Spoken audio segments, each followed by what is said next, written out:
It's so hot here right now. Is it? Yeah. All right, we are live. Hello, everyone, and welcome to Exploring Awesome. I, of course, am your host, Jim Kellner. I'm a certified hypnotherapist, comedy hypnotist, all-around swell fella. Just ask my mom. All right, so we are broadcasting live again here on YouTube, which, if you're watching, of course, you know that. So sorry. But you may be listening to this later on Blog Talk or on what is it called? Apple, whatever, Apple iTunes. And so that's why I want to let you know. Trying to do a live broadcast every Wednesday at noon Pacific Standard Time. Sometimes that doesn't work out because it's difficult to schedule those with my guests. So we always want to make it convenient for the guest. My guest today has decided to go ahead and go live on the air, and I'm really excited. You know, my guest today. She's I've known her for about 5 years. We met while we were both doing stand-up comedy, and she recently, well, a year or so ago, we'll talk more about that. She'll tell us everything. A year or so ago, she packed up. She moved to Grand Cayman and started a whole new life for herself. And so, with that, well, she got some really cool stuff to talk about. And one of the things that she said that I really liked was she really wants to inspire and teach people how to step into your power. So with that, I want to welcome today Miss Shannon Whaley. Hey, Shannon. Hi. Can you hear me okay? I can. So okay. We were just talking about the temperature there. What is the temperature there in Grand Cayman? I think it is, let me double check, but I think it's around 80, it's 88 right now. Nice and humid? Very, yeah. You can't tell. Well, I, of course, am in Phoenix, and it's about, must be about 75 today. But so I really love yeah, it's nice. And there's no humidity here. So I really do like that. And your hair looks great. Doesn't it? Yeah. It's weird how the weather doesn't affect it at all. So it must be nice. Thank you for noticing. Your hair's grown quite a bit since I saw you last. Look at this. I don't know. It's mostly because I don't know what to do with it.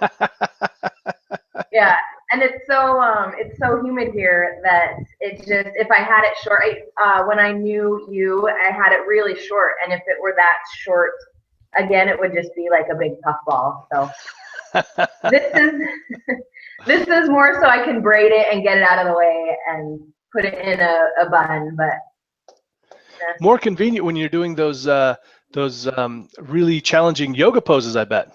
Yes, definitely. Get that out of my way as well.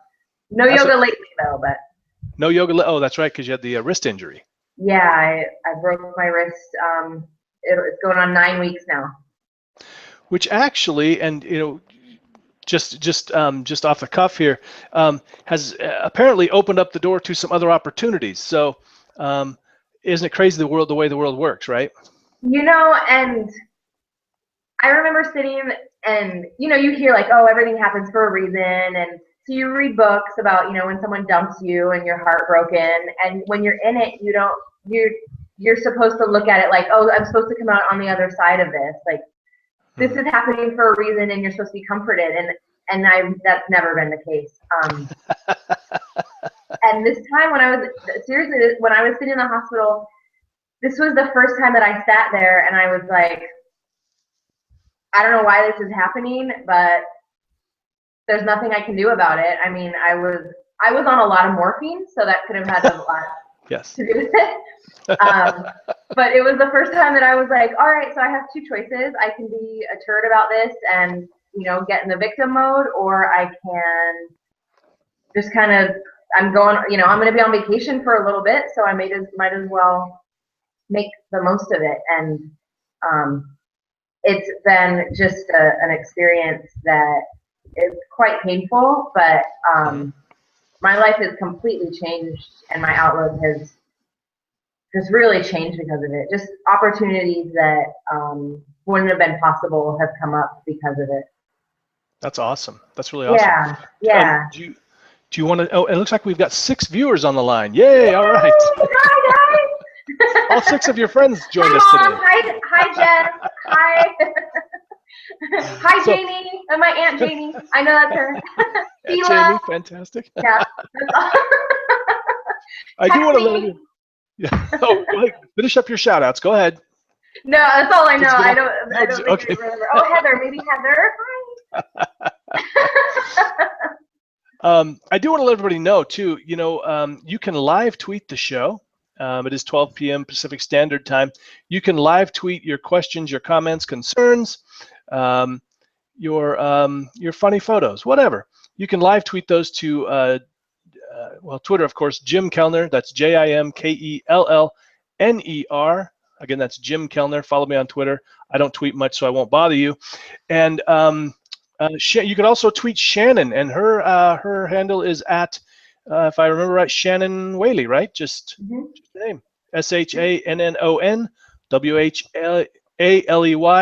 And if you have her phone number, she says you can text her. So you can text your questions, comments, concerns, and we will try to address those right away.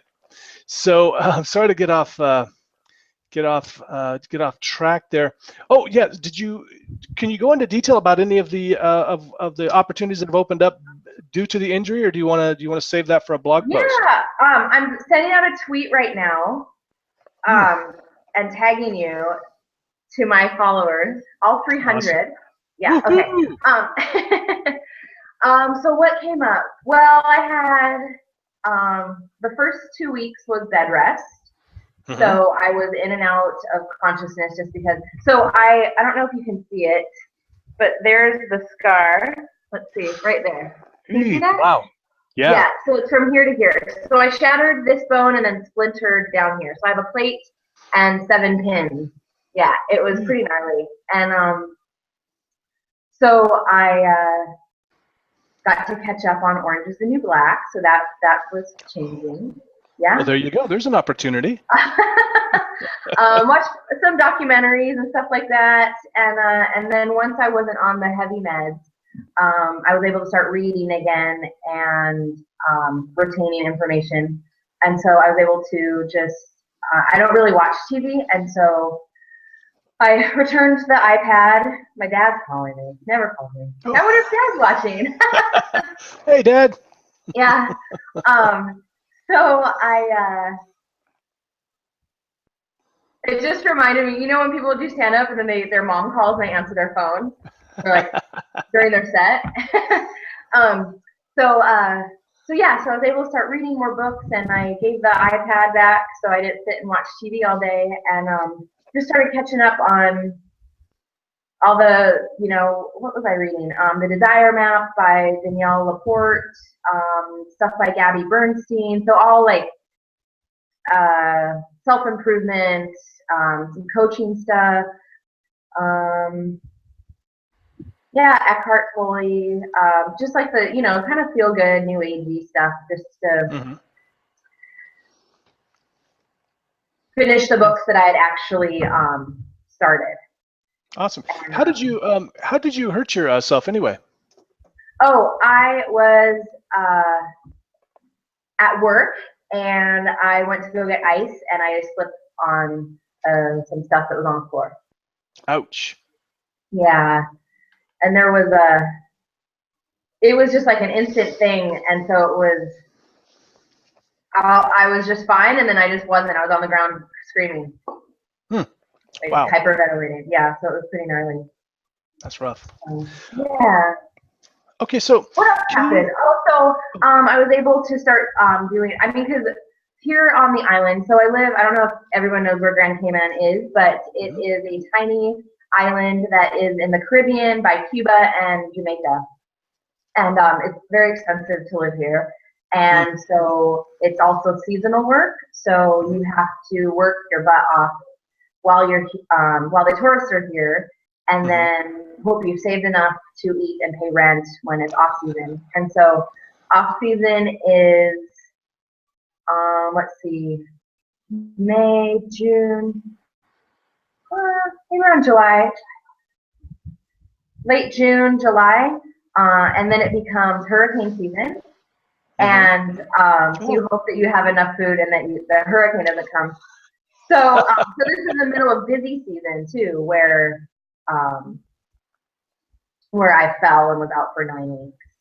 Oh no. Yeah. So that's the money-making time. It's been, however, I work at Georgetown Yacht Club, and just a huge, I hate saying shout outs, but just definitely a huge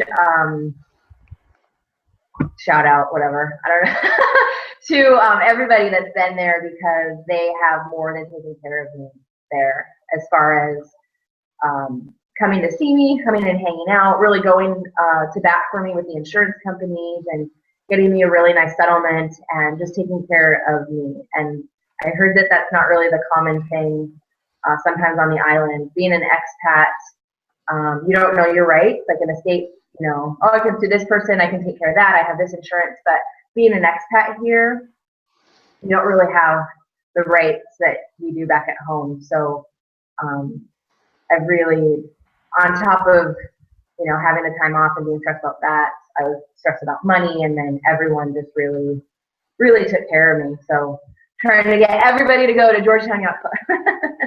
Go to Georgetown? Yeah. I like supporting companies that take care of their employees. And so when I hear of a company that doesn't take care of their employees, I won't go there anymore. And so I'm the same, you know, when I hear that people are really good to their employees that work hard for them, I like to support them. I agree completely, because unfortunately, at least we don't hear about it happening very often. So that's fantastic that they helped you out like that. Yeah. Fantastic. So I was able, you know, to catch up on podcasts, to connect with a lot of women that are in. I started a coaching program to be a personal coach, and so I've been able to connect with women that are in different coaching programs, and was invited to join a network of women coaches, which I'm really excited about, and do this podcast. And so it's just been, and I've been able to work on my tan, so that's very important. Perfect. Yeah. Indeed it is. You got to get that vitamin D, right? Absolutely. And spending several years, many years in Seattle, like I did, you really probably had depleted those supplies. Can you talk about that a little bit? Because you've had, can you tell us just a quick rundown of you know, baby Shannon up through now? Like baby, like where I came from? Well, okay. You talked about near the Redwoods, right? NorCal, yeah. So you grew up in Northern California? No, I grew up in Southern California. Southern California, right. Yeah, I grew up you went to school. Yes. So I went to I lived in a small town in Southern California. It was quite religious. Wasn't really my deal. And so I knew that the only way to get out of that town was to go to college. And it was funny because I was like a little hippie chick in senior year of high school, and the whole thing was like, oh, I'm just going to go travel the world. And so my mom was like, so what's your plan after high school? And I was like, oh, I'm going to travel. And she's like, really? With what money? And whose car are you taking? And I was like, I'm going to college. So it was like come on, no, you're not. And so I applied to one school, and thank you, baby Jesus, for accepting me, because I have no idea where I'd be if I didn't have a backup plan. It kind of seems to be what I do, is I just put all my eggs in the basket and hope it works out. And so I went to college in Northern California at Humboldt State, and studied psychology and women's studies, and worked as a domestic violence counselor there. And my goal was to work with women and teens in some capacity, but I wasn't really sure what that was going to look like.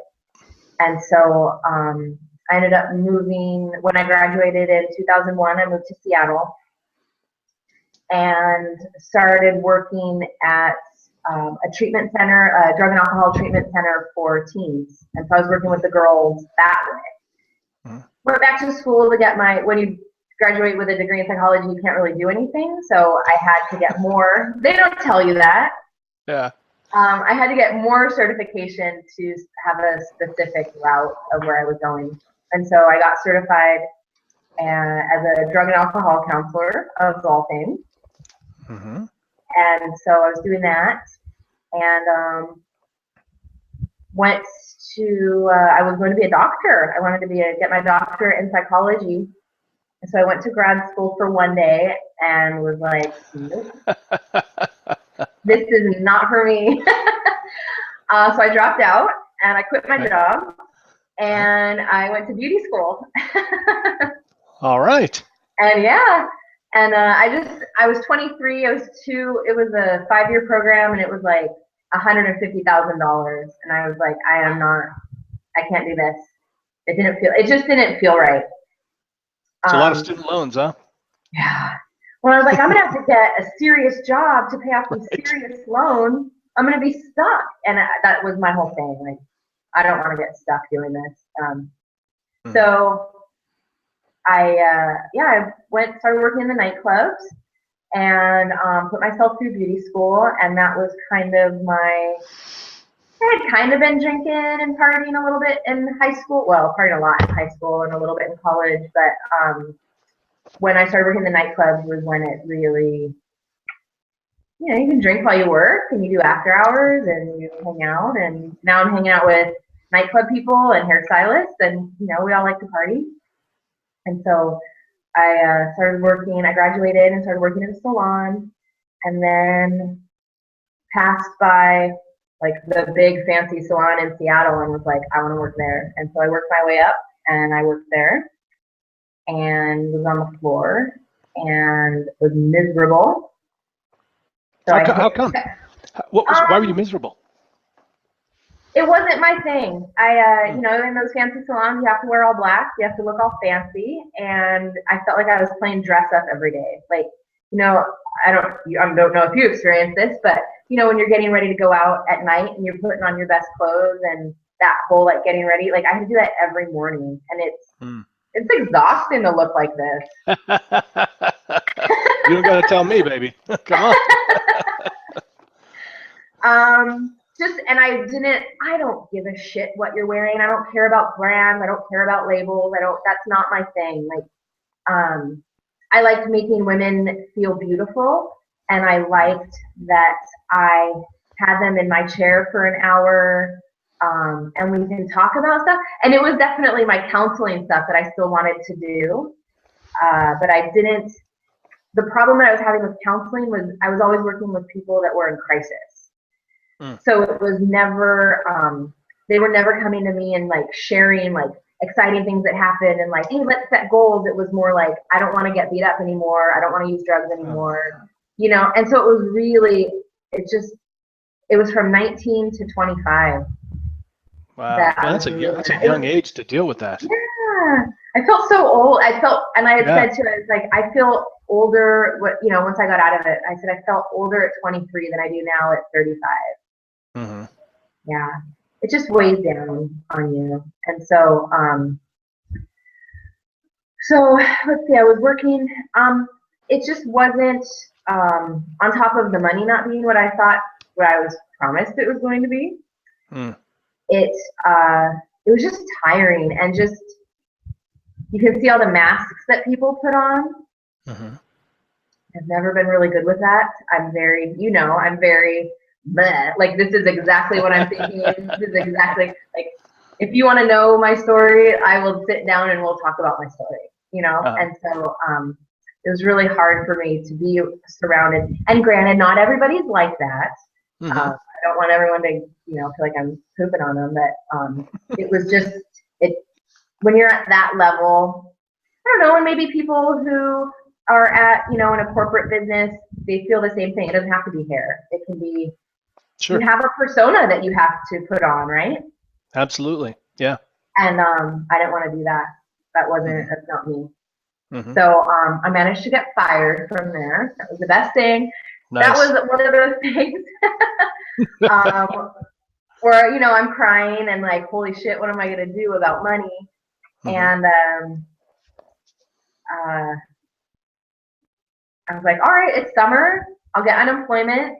I'll just hang out at the beach. Just pop brownies all day. It's legal in Seattle.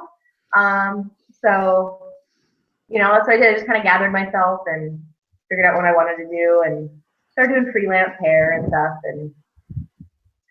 But it was, at that point I was working, I don't know, like 4 or 5 jobs. I was working at Hard Rock. I was doing makeup. I was doing hair. I was working with like a dispensary situation, and so I think I had 4 jobs. And would just go home and just like, what am I doing? I'm saving all this money and I'm not doing anything with it. Like, this can't be what life's about. And so I knew that I didn't want to be in Seattle anymore, but I didn't know where I wanted to be. And my best friend at the time was in San Diego, and that's kind of the area. I mean, I'm from about an hour northeast of San Diego, so I'd never really lived in San Diego. So I was like, well, you know, I'll give it a try. And it was one of those things that it still didn't sit well with me. I'm very, like if I make a decision and I feel it in my body somewhere, doesn't feel like the right decision, I'll change my mind. And so Great. those things, I'm sorry. You know, that's so awesome because you know, so many people are living their life afraid they're going to make a mistake. You know, afraid. Yeah. Oh no, what if I move there and it doesn't work out? What would you say to them? What my friend said to me, because I said that same thing. What if I move to the island and it doesn't work out? And he was like, Seattle's always here. Exactly. Right. You can always, and he's like, you can always move back, and your friends will be doing the exact same thing, right? The exact same bars with the exact same drink in their hand. So you go to the island, and if it doesn't work out, then you can come right back into your old life. And I was like petrified. I'm like, I don't want this life. I want a new life. Yeah, that's awesome. What I did. Yeah. And you know, as I've followed your posts on Facebook, I see you've traveled a ton, even since you've gone to the island, right? I mean, can you name off just your top 3 favorite places you've been? Well, we went to Peru in September, and that's let's see, I didn't leave the island for like a year once I got here, and then so I've been to Seattle once now, and then we went to Peru, so we went all around. We were there for I believe 13 or 14 days. Wow. Maybe 11, I don't know. And so we backpacked and traveled all around there, and then like saw Machu Picchu and stayed on a really cool place that I found on Lake Titicaca, and yeah, really cool stuff. And then let's see, so I'm going to be back in Seattle at the end of May, and then I'm in the process of booking a trip to Venice in June. So this will be my second time there. And then I just got, and it was really crazy, I just got so I'll skip that part, but I just got an invite to Prague. So I'm shortening my trip in my time in Venice, and I'll be in Prague for a week as well. Fantastic. So, you know, I wanted to mention something too, that I noticed what you said when you were talking about when you told your mom you were going to travel, and she said, well, you know, what money are you going to use? What car are you going to use? And, you know, it's interesting how we let these limitations get in our way. And, you know, I just did a podcast a few weeks ago on, you know, live your dream life today. And it doesn't have to be moving to the Cayman Islands, but what if you want to travel, you know, could it be like, you know, the next town over even, you know, or something new? Because I think that people, for whatever reason, you know, in fact, I'll tell you, as I work with clients and I ask them, you know, well, what's your dream life look like? My hypnotherapy clients and stuff, or coaching clients, most everybody says, I want to travel, right? Their favorite place is a tropical beach. And yet, for whatever reason, and you know, I think, you know, a lot of people say they can't afford it. And then you look at, you know, they're driving a brand new car every couple of years. They're buying a house maybe that's bigger than what they need. So I think it's a question of priorities. You know, if you really want to travel, you can make it happen. I mean, you took 3 bags. Is that right? I did. Yeah, 3 bags. Yeah. That's So I awesome. was moving. Yeah, it was quite anxiety provoking. And I've had people say like, oh, you make it look like it was so easy. And I want to stop and say it was not easy. Like, I make it sound easy now, but if you wanted to like get into details, it was, me moving was probably a 3-year process of making that decision, but still knowing I wanted more, but not knowing what that was. And so I kind of just stayed still, which I feel like a lot of people do. They just like, well, I don't know what I want, so I'll just keep doing what I'm doing because it's comfortable. Yeah. And so it started with me coming back from visiting my brother on Maui and crying for 24 hours, realizing I'm not happy here. I need to change this. And then, a couple years later, realizing like, all right, I need to do this. But it was not an easy,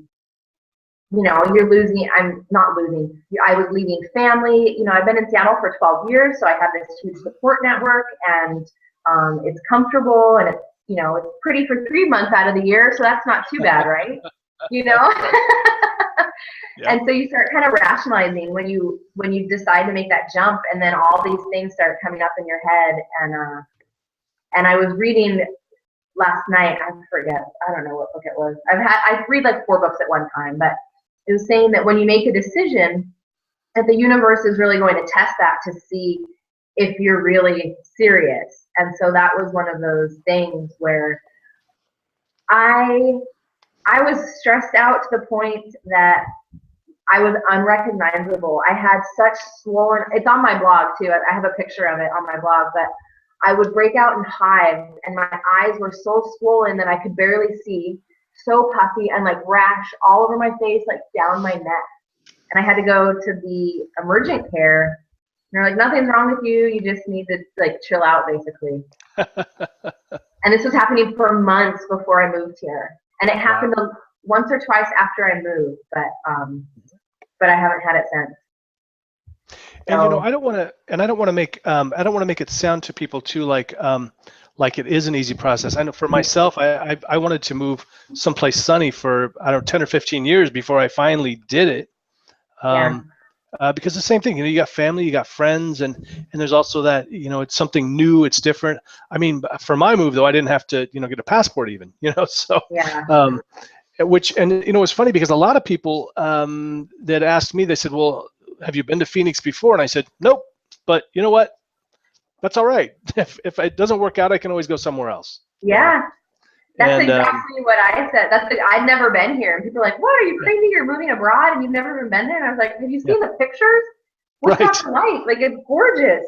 And and so, but I was working 4 jobs, like, and going back to about, making, if it's a priority, you're going to make it a priority. So, I was working 4 jobs and taking my tax return and putting it towards, savings, and I had about $6,000 saved to move here, but I had a free place to live. So that was kind of, my friend said, just come on over and we'll get you sorted, and then you can move out and do whatever. And so that's really where I lucked out too. Was my money it was going to drinking and hanging out and bills back at home that I still had to deal with.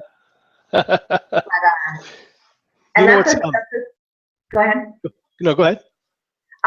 But if it's a priority, you'll figure it out. And as far as, okay, so say you can't do what I did. You have kids, you have a career that was my blessing in disguise. I've always wanted a career and I could never find one.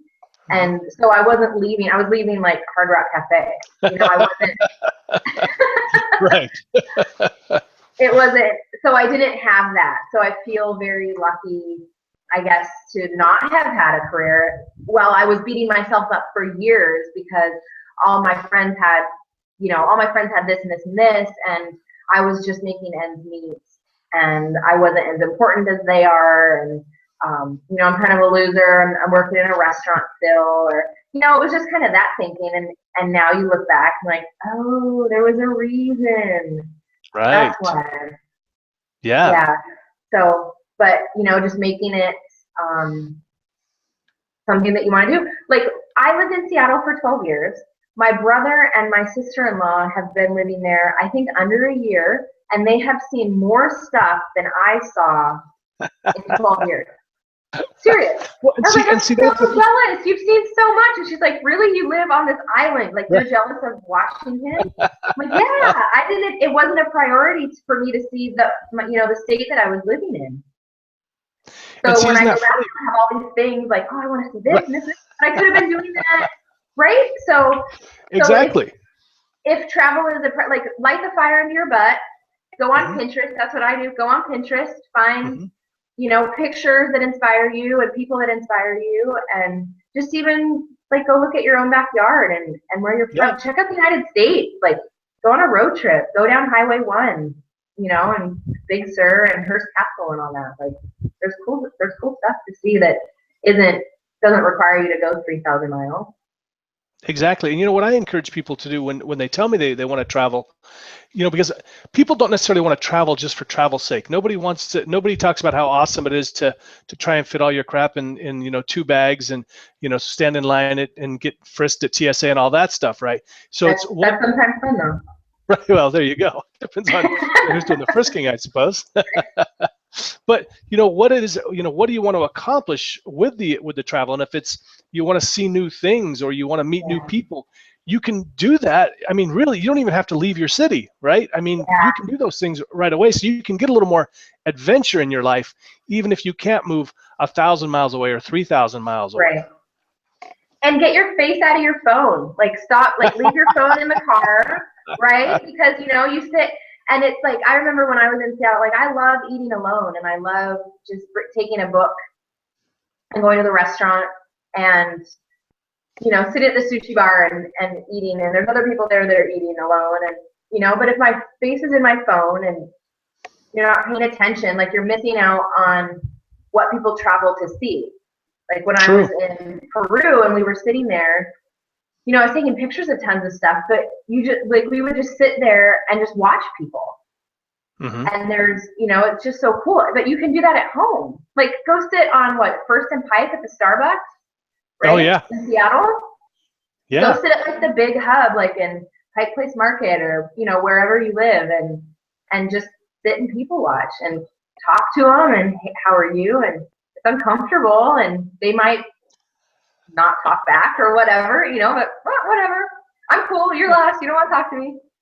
Absolutely. I want to mention something too. When people do think, for themselves, my goodness, that'd be just crazy to head off to someplace I've never, move to someplace I've never been to. If you think about it, many people that live in the United States have an ancestor somewhere along the way that had to do that, right? Yeah. I mean, most people or at least a great percentage of Americans, their family started somewhere else. Right. So somewhere along the way, somebody said, I'm going to go to California and I live in England or I live in China or whatever. And, it was really a leap of faith. And back then, going back probably wasn't an option. Right. So, and you know what? They were probably like 10 sent on a boat by themselves. Exactly. So you're 35, you're an adult. Right. Exactly. Your parents will help you to get back home if needed. You'll be able to collect enough funds to get a bus ticket or a plane ticket back home if you need it, I'm sure. Well, that's what, credit cards aren't a good thing, but that was my, like, worst comes to worst, I'll move back in with my parents.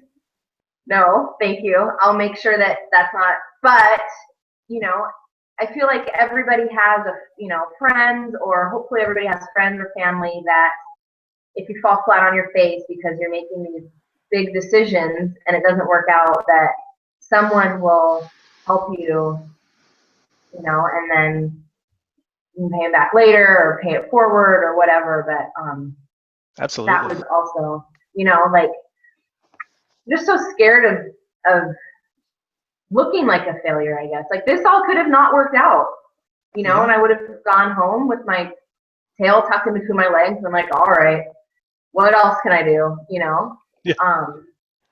But there was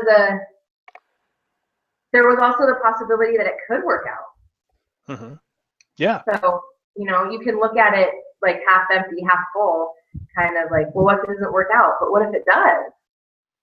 What if it does? What a great way to look at it. Hey folks, I want to just remind you, you can live tweet the show at Jim Kellner or at Shannon Whaley. You can tweet us your questions, comments, concerns, sexy pics, maybe, whatever you like. I also want to let you know too. Head over to my website to sign up for my newsletter. You get a free hypnosis download. That's jimkellnerhypnotist.com. And also, you can go over to Shannon's website and sign up for her newsletter to keep up with what's going on, read some of her blog articles. And also, she's got some great recipes on there. And I want to chat about, well, maybe we'll come back to some of the other stuff because I do want to get on to what you're doing now. But real quick, her website is Shannon, that's SHANNON Whaley, WHALEY .squarespace.com. She's got a great blog there. She's got a lot of cool information, really good looking recipes, and the cornbread that exploded, it looks like. But we'll maybe if we have time, we can chat about that a little more. I want to try the chili. I wanted to be honest and show that sometimes things don't work out. And see, isn't that great? Because you never see that. You never see. No, you don't. Like, oh, look at my products. food. I'm like, really? That's not what mine looks like. Exactly. So they don't tell us it took them 5 times to get that perfect one.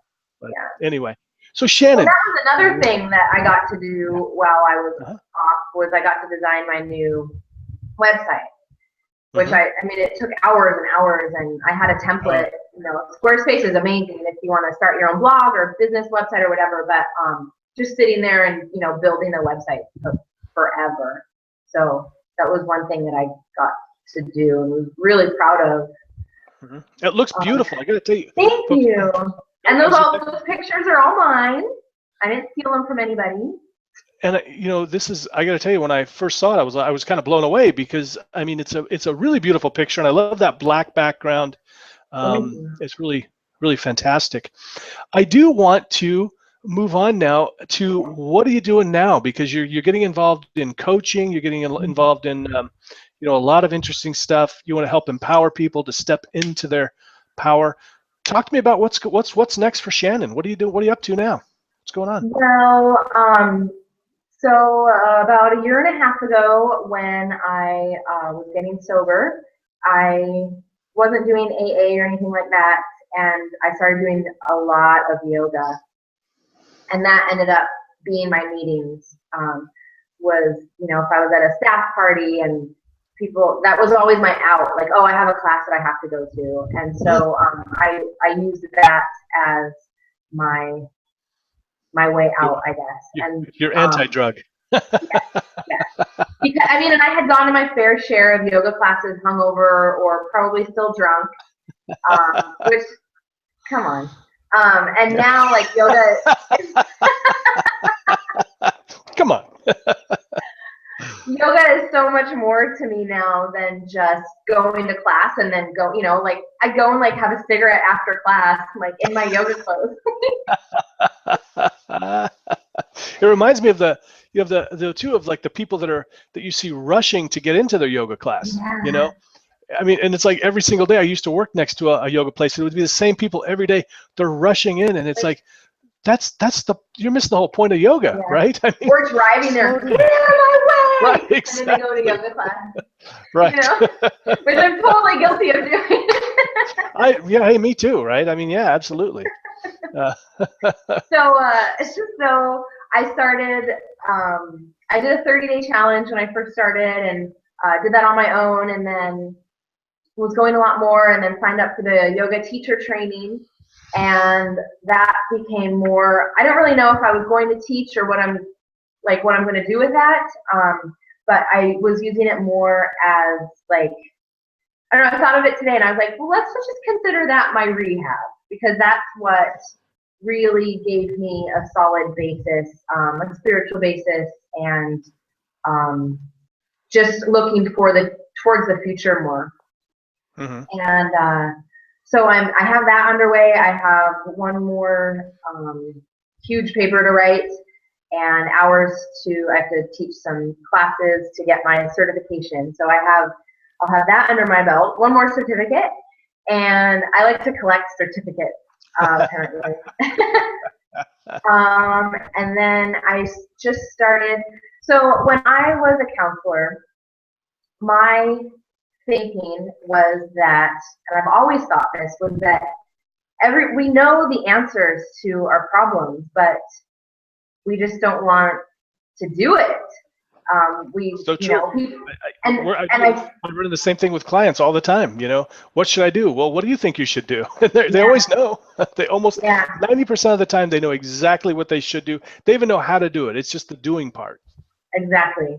And so I've really held that belief, just talking to friends and like when they I don't know what to do and that sort of thing. And like, well, okay, let's support you in figuring out and stepping into your power and taking that back. So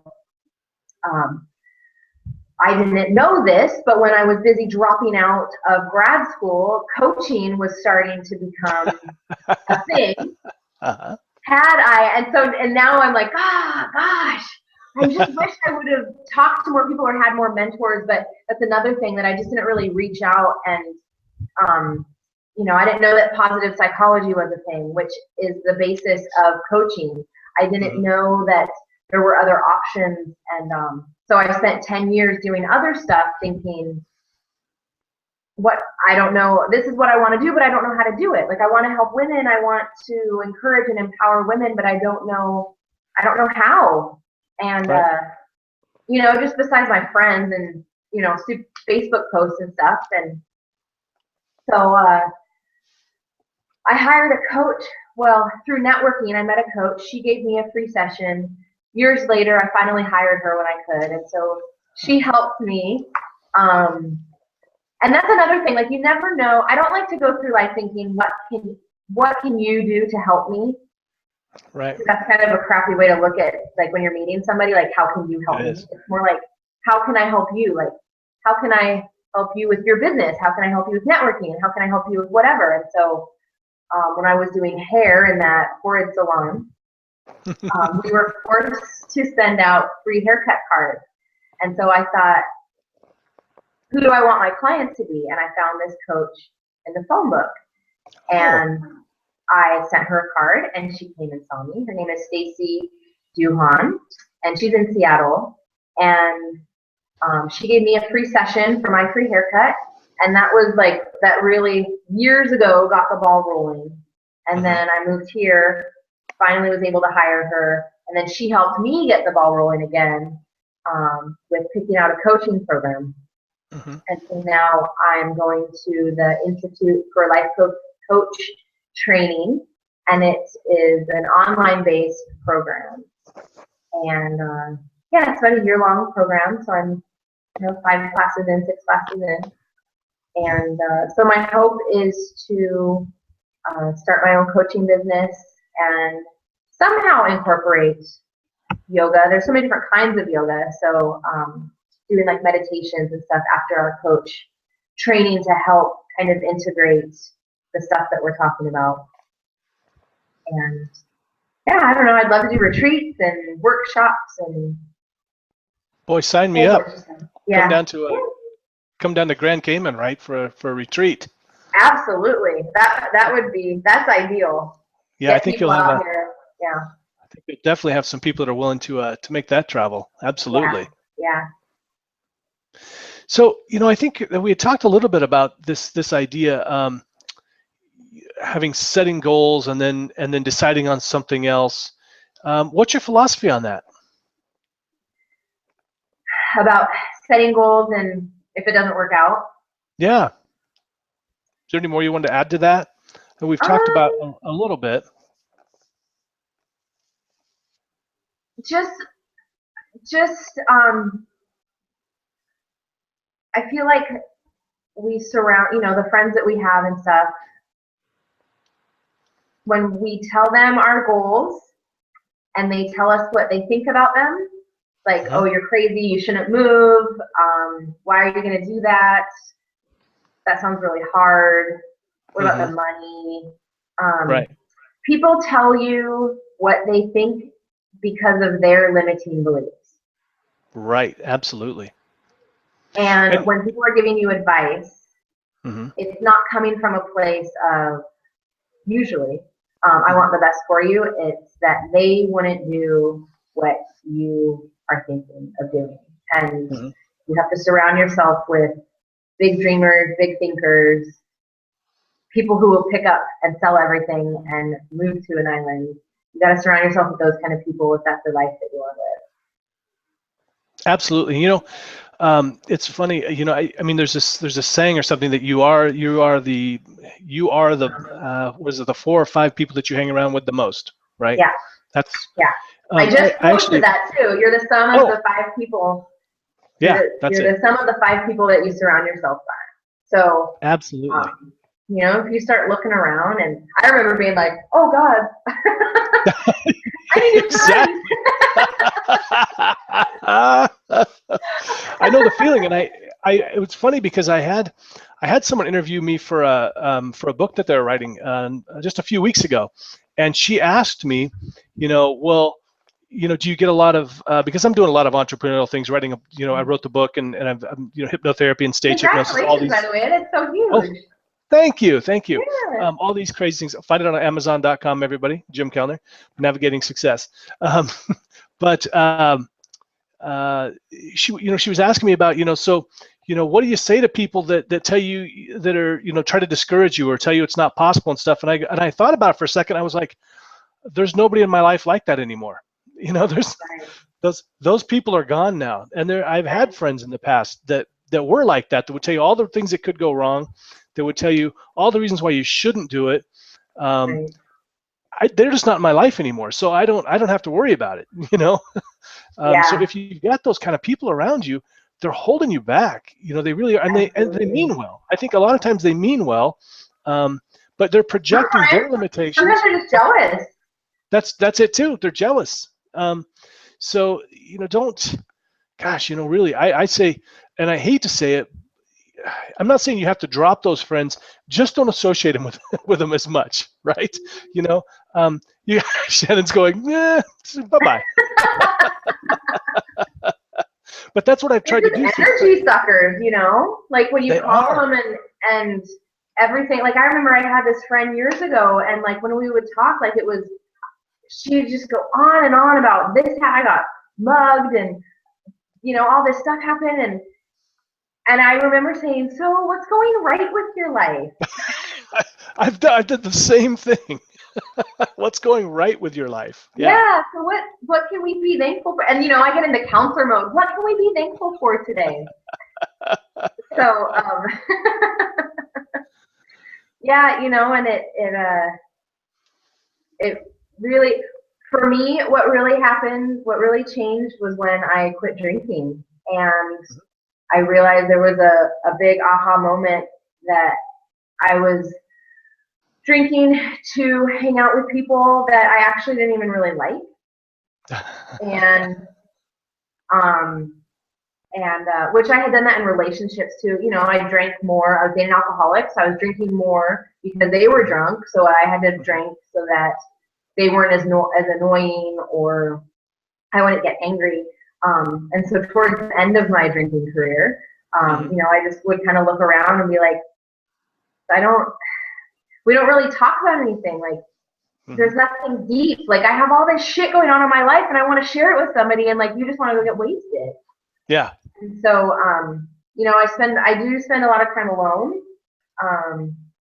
But I'd rather have that and my, you know, 3 people that I hang out with than this whole crew that I really have nothing in common with. Like when you get to the like deep stuff, there's nothing really in common. Yeah.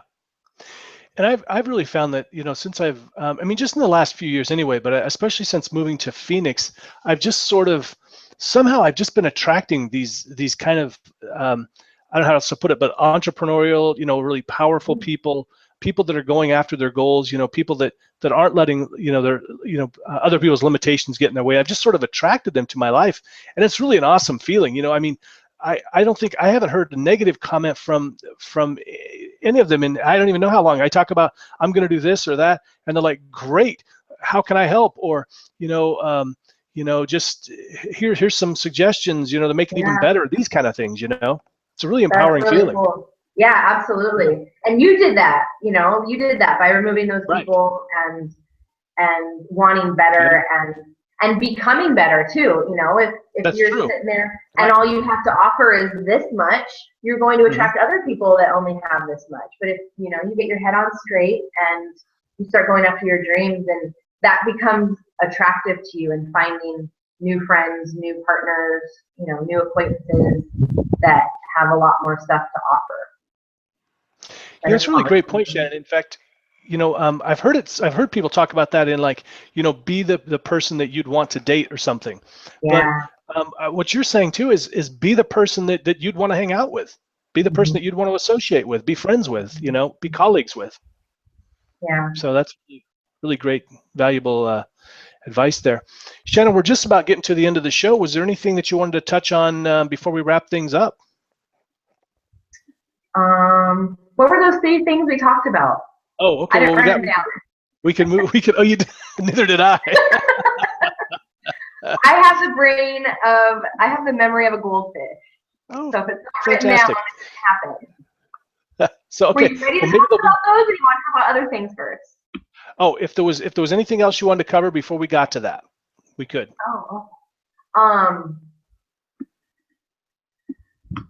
Just listen to what you want. Don't let people's ideas or little thoughts just drag you down. And listen to what your body's saying. That if you're saying something and your body, your stomach starts to hurt, or you start to get flushed, listen to what your body's saying too. I feel like we really ignore the response that we're getting, and don't follow our hearts because our head says this is logical, do this because you're supposed to, but you can feel it just like killing you inside. So get in touch with your body. Get in touch with your body. Great. So as my listeners know, and I actually stole this from Dave over at, now I can't remember he's got the Bulletproof Coffee thing. Anyway, Bulletproof Executive. At the end of his show, he always asks his guests, what are three things that people can do to live a better life today? I like to ask my guests same question. What, Shannon, are there three things that you could recommend, small things, big things that our audience could do today to start living a more awesome life? Or one thing. What did we talk about, Jim? I don't remember. There was something about, I thought you had it written down, so I didn't write it. Oh, come on! So first thing is write things down. Yeah. Write down your good ideas.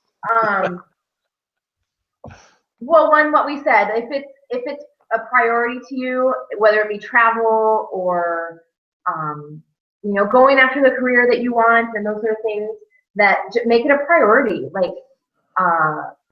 Set your goals. And what I really enjoyed with the Desire Map and Danielle LaPorte is what I've learned is to know what goals you want to accomplish, but also know how you want to feel. So if you want to feel proud, do you want to feel freedom? Do you want to feel like my desired beliefs are wanderlust? Like my number one is wanderlust. I love traveling and I love meeting new people and adding the stamps into my passport. Ease. Like I want my life to be easy. I think it's a myth that people have to. I mean, you have to work hard, but it's not supposed to be. I want my life. I want to live in ease, and I want joy. I want to feel this joy bubbling from out of me, and I want to be supported and feel like I have a good network of people, behind me and that are helping me. And I want to feel freedom. So freedom. Just freedom. When you get money and you can not, when you're out of debt. Just identify. And I think that book's great. I don't know how it is for men because it's very but check it out. It's the same. You can use it. it just might be a little foo-foo for some guys. All right. But identify what you want to feel on top of the goals that you want to check off on your list. And Okay. Great. That's fantastic. If Shannon thinks of 2 other things that she wants to share with us, she'll tweet us or something. That's tweet them. Yeah, tweet them. Folks, I want to thank everybody for listening to the show. And again, you can find this hopefully every Wednesday on YouTube, broadcasting live. I do strip the audio off, and that sounds weird, but I remove the audio. I take the audio and I re-upload that to Blog Talk and some other sources, so you can listen to just the audio version of this interview. And I will be posted on my page, and I'll share it with Shannon so she can let all of her friends, family, and fans know. And Shannon, thanks a lot for being on the show today. Thanks for having me. I had a great time. Yeah, it was You're great my talking first to you. interview. Yay! All right. So she'll come back when she's big and famous, hopefully. All right. So let's see. We just want to remind you, Shannon's website. If you want to get a hold of her, that's Shannon Whaley, Shannon-Whaley. .squarespace.com. Of course, you can find me at jimkellner.com or jimkellnerhypnotist.com. And I just want to say, hey, thanks a lot, everybody, for listening.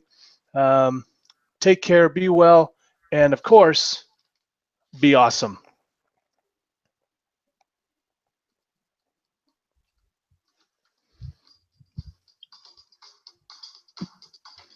Hopefully the music is recording. I don't know. Well, I shouldn't have said that. It's still live. It's still I know, live. yeah.